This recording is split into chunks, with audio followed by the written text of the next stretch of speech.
कहूं 1999 में दुश्मन चुपके से इंडिया के अंदर घुस गया और हमें पता भी नहीं चला, तो क्या आप मानोगे? ये कोई मूवी नहीं, ये है कारगिल वॉर की सच्चाई। सब कुछ शुरू होता है कारगिल के ठंडे सुनसान पहाड़ों से, जहां टेम्परेचर्स -30 डिग्री सेल्सियस तक गिर जाते हैं और जहां विंटर में इंडियन आर्मी अपने कुछ फॉरवर्ड पोस्ट्स टेम्परेरीली छोड़ देती थी, क्योंकि वहां सरवाइव करना ऑलमोस्ट इम्पॉसिबल होता है। और शायद यही सबसे बड़ी वल्नरेबिलिटी बन गई। 1998-99 के विंटर के दौरान पाकिस्तानी सोल्जर्स और militants line of control cross करके उन्हीं खाली पोस्ट्स पर कब्जा करने लगे। लेकिन ये नॉर्मल इन्फिल्ट्रेशन नहीं था, ये एक वेल प्लान्ड मिलिट्री ऑपरेशन था। उन्होंने हाई ऑल्टीट्यूड पीक्स कैप्चर की, जहां से वो इंडियन हाईवेज को टारगेट कर सकते थे। सोचो, अगर उन्हें रोका नहीं जाता तो श्रीनगर लेह हाईवे कट हो सकता था और लद्दाख का कनेक्शन टूट सकता था। लेकिन सबसे शॉकिंग बात, इंडिया को इसका पता कैसे चला?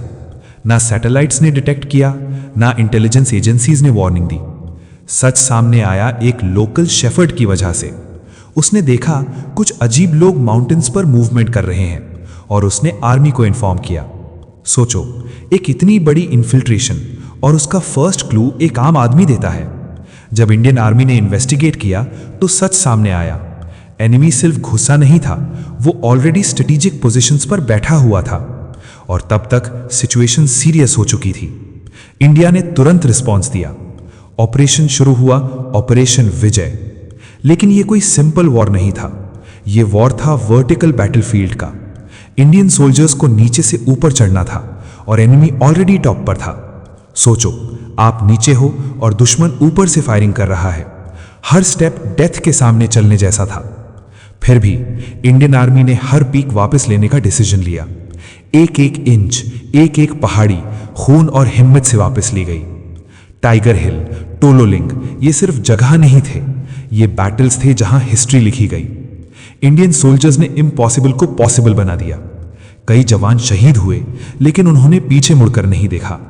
एयरफोर्स भी इन्वॉल्व हुई, हाई ऑल्टीट्यूड बॉम्बिंग मिशंस हुए और धीरे धीरे इंडिया ने लॉस्ट ग्राउंड वापस लेना शुरू किया। इंटरनेशनल प्रेशर भी बढ़ने लगा और फाइनली पाकिस्तान को विड्रॉ करना पड़ा। 26 जुलाई 1999 इंडिया ने विक्ट्री डिक्लेयर की। आज इस दिन को हम कारगिल विजय दिवस के नाम से जानते हैं। लेकिन यहां एक अनकंफर्टेबल सवाल उठता है, क्या यह वॉर अवॉइड हो सकता था? क्या इंटेलिजेंस फेलियर हुआ?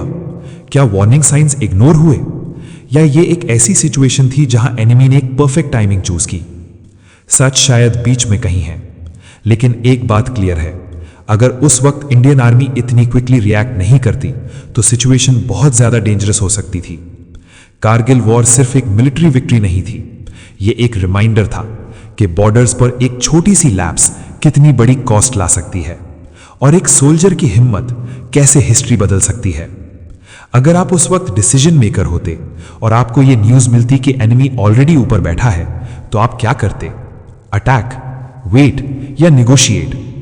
कभी कभी वॉर सिर्फ बुलेट से नहीं जीता जाता, स्ट्रैटेजी, टाइमिंग और सैक्रिफाइस से जीता जाता है।